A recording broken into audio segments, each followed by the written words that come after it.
Alors nous concluons cette saison 2 de À propos sur la réalité ou la valeur de l'IA générative en entreprise. Et pour justement conclure cette saison, je voulais avoir le point de vue d'un acteur du numérique qui met en œuvre, qui intègre ces solutions d'IA générative et ces services en entreprise. Qui mieux qu'Open et sa directrice générale Valérie Benvenuto pour traiter ce point.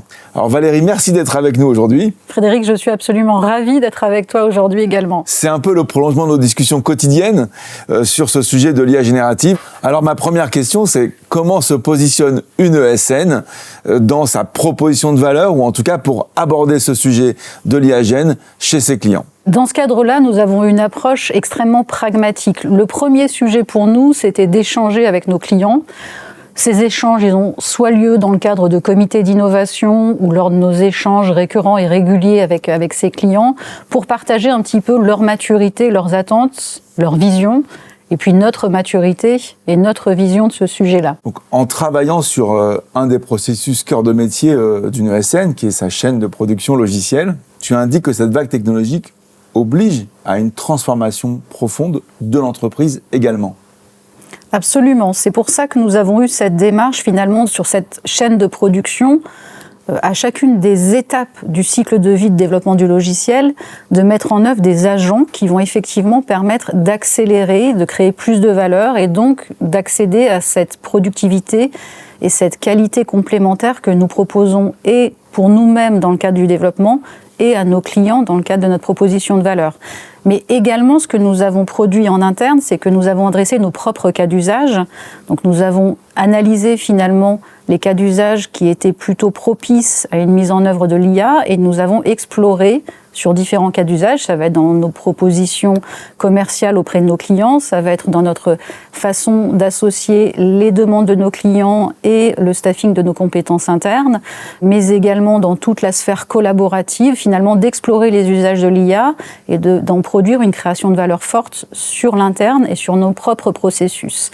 D'ailleurs, j'évoquais que le premier axe était la mise à disposition de notre chaîne de production de logiciels augmentés à l'IA. Et le deuxième axe, c'est une proposition pour accompagner nos clients simplement dans le déploiement de solutions IA dans leurs usages d'entreprise, que ce soit dans le domaine de la RH, de services aux usagers ou d'amélioration de productivité interne. D'accord. Avec mes précédents interlocuteurs que j'ai interrogés sur ces sujets, on a noté quand même que l'IA générative en France n'était pas aussi rapidement adoptée que dans d'autres pays comme bien sûr par exemple les États-Unis.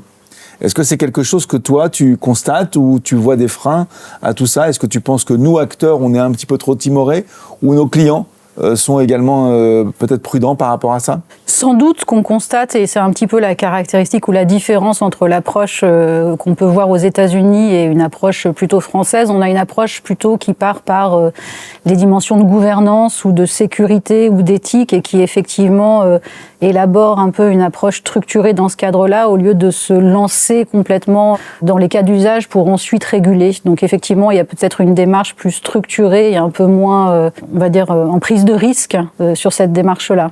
Pour autant, dans ce qu'on a déjà fait aussi bien sur notre propre chaîne de production que sur la proposition de nos clients, tu vois immédiatement des gains, des bénéfices, une valeur à cela? Incontestablement. Dans la démarche que l'on peut avoir dans une chaîne de production logicielle ou dans des cas d'usage client, bien évidemment qu'on constate une accélération de la productivité. Et puis surtout, il y a toute une dimension de réinvention, soit des modèles opérationnels, soit des cas d'usage qui permettent d'ouvrir finalement un champ des possibles que nous n'avions pas identifié jusqu'alors. Avec des bénéfices.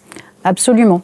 Donc on dépasse, parce que c'est l'enjeu aussi pour nous, acteurs du numérique, c'est de dépasser un tout petit peu le simple cercle de l'assistant virtuel, aussi performant soit-il, pour aller vers une performance plus collective. C'est un peu ça le point. Et une réinvention, encore une fois, des cas d'usage, et c'est ça qui est passionnant finalement, de reprendre un existant et de se dire, ne doit-on pas réinventer les usages ou les améliorer, soit par plus de qualité, soit par beaucoup plus de productivité. En tout cas, le champ des possibles est assez abyssal dans ce cadre-là. Et alors, tu as une recommandation ou des recommandations ou des points de vigilance qu'il faut avoir quand on entreprend cette démarche? Moi, j'ai plusieurs axes dans ce cadre-là. Je parlais de gouvernance tout à l'heure. Je pense qu'il est indispensable d'emblée de mettre une gouvernance dans l'approche du déploiement de l'IA au sein d'une entreprise.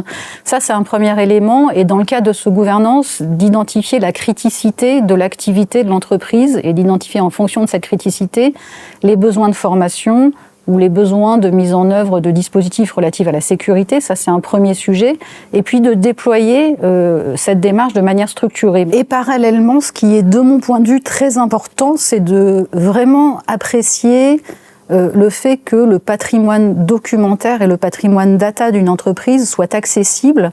Évidemment, plus il est qualitatif et plus il est structuré, plus on va en ressortir de la valeur en termes de cas d'usage ou d'exploration. Et ça, c'est vraiment fondamental dans ma vision. C'est à la fois travailler et de lancer les initiatives sur les cas d'usage, les réflexions, mais également parallèlement de travailler sur l'accès et la qualité du patrimoine documentaire, des informations et de la data de l'entreprise. Exactement. On ne peut pas avoir un bon usage de cette technologie si elle s'appuie sur des datas qui ne sont pas suffisamment intègres ou complètes. En tout cas, plus la qualité est bonne, plus l'output sera de valeur. Et tu n'as pas de frein, ou en tout cas de questions associées au type de technologie IA qu'on va utiliser ? Parce qu'il y en a quand même, IA générative, il y en a quand même un certain nombre. Bien sûr. Le point, encore une fois, c'est un sujet d'appréciation de criticité. Selon la criticité du cas d'usage que l'on va développer, on va mettre finalement une contrainte plus ou moins forte en termes d'usage des technologies. Et c'est cet ajustement entre appréciation du cas d'usage, criticité et les technologies qu'on va mettre en œuvre qui va être finalement très, très importante pour déployer auprès de nos clients et pour proposer une valeur sécurisée et bien périmétrée. Donc si je comprends bien et que je résume la pensée que tu as développée lors de cet entretien, pas de question sur le fait d'y aller ou pas, il faut y aller. Les bénéfices seront au bout du chemin, mais on y va correctement préparé avec la bonne maturité des enjeux, ou en tout cas des usages que nous voulons améliorer. Tu as très bien résumé. Ce sera la conclusion de cette saison numéro 2 sur l'IA générative et sa réalité ou sa valeur en entreprise. Donc sa réalité, on peut dire qu'elle peut être beaucoup plus grande et je pense que les mois qui viennent vont multiplier un petit peu ce point. Et par contre, on peut dire d'ores et déjà, après les entretiens que nous avons avec ces experts, que la valeur est déjà présente dans cet usage, mais attention aux différents dangers qu'elle peut représenter. Merci beaucoup.